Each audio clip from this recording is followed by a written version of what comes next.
High student, আশা করি তোমরা সবাই ভালো আছো। আজকে আমরা একটি নবম দশম শ্রেণীর পঞ্চম অধ্যায় অনুশীলনী 5.1 এর একটি ম্যাথ সমাধান করব। ম্যাথটা দেওয়া আছে যে 2 অঙ্ক বিশিষ্ট একটি সংখ্যার অঙ্কদের সমষ্টি 9। অঙ্ক দুটি স্থান বিনিময় করলে যে সংখ্যা পাওয়া যায় তা প্রদত্ত সংখ্যা থেকে 45 কম। সংখ্যাটি কত? ওকে, সমাধানে আসি আমরা।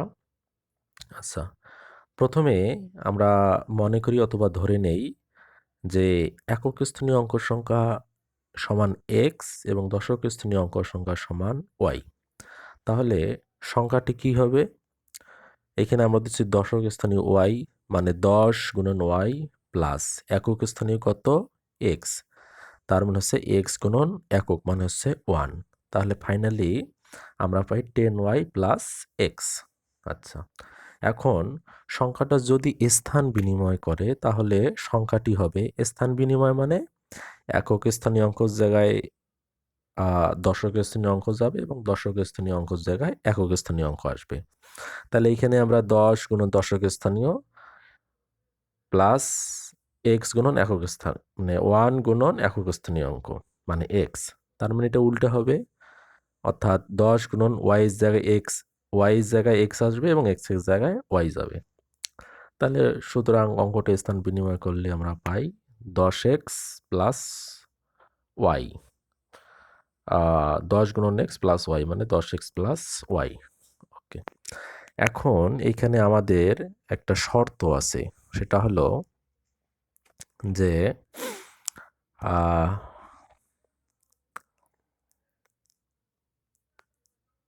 অঙ্ক দুটি স্থান বিনিময় করলে যে সংখ্যা পাওয়া যায় তা প্রদত্ত সংখ্যা থেকে 45 কম।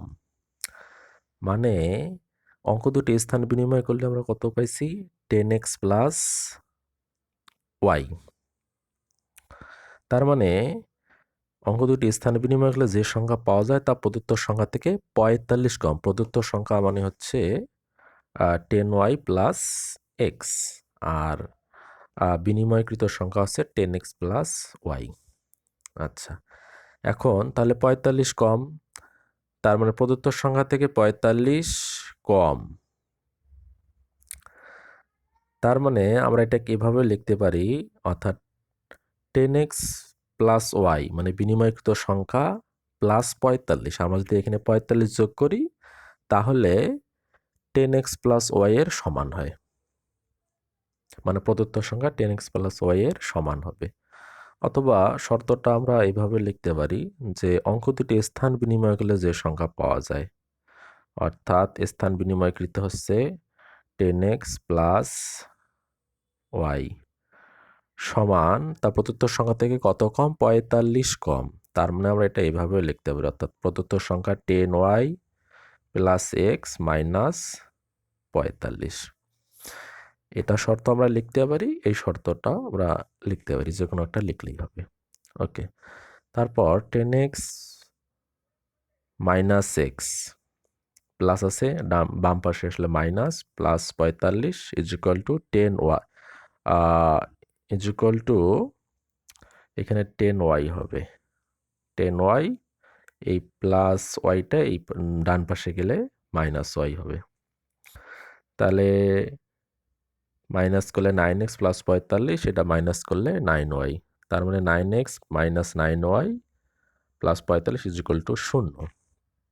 আবার আরও একটা এখানে শর্ত আছে, সেটা হলো যে 2 অঙ্ক বিশিষ্ট একটি সংখ্যার অঙ্কদ্বয়ের সমষ্টি 9। তার মানে আমরা সংখ্যা দুটি ধরে নিয়েছিলাম, একটা হচ্ছে x আর একটা y। তার মানে x প্লাস ওয়াই সমান কত? 9। এখন এখান থেকে x এর মান বাইর করলে 9 মাইনাস ওয়াই। ওকে, এবার আমরা পরবর্তী ধাপে আসি। এখন আমরা যে x এর মানটা বাইর করলাম, x এর মান 3 নং সমীকরণে বসাই। 3 নম্বর সমীকরণ আমাদের 9x মাইনাস 9y প্লাস 45। তাহলে এই x এর মানটা এখানে বসাবো। তার মানে ফাইনালি আমরা পাই 9x এর মান 9 minus Y minus 9y plus 45 is equal to 0। 9 লাং 81 মাইনাস 9y -9y প্লাস 45 শূন্য, -9y -9y 18y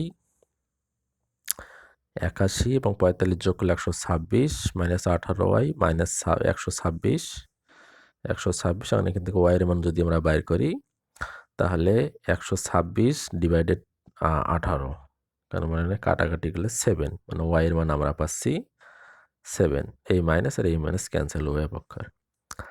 এখন y এর মান পেলাম 7। এখন x এর মান কত আমরা জানি, এখানে আমরা x এর মান বাইর করছি। x সমান 9 - y,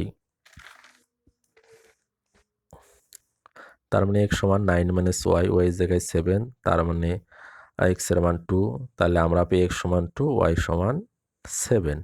তাহলে এখন সংখ্যাটি কত হবে? সংখ্যাটি আমরা জানি 10y প্লাস x। এখন এইখানে x এবং y এর মান বসাবো। y এর মান 7, x এর মান 2, 7×70 প্লাস 2 মানে 72। এটা হচ্ছে আমাদের প্রদত্ত সংখ্যা। ধন্যবাদ সকলকে।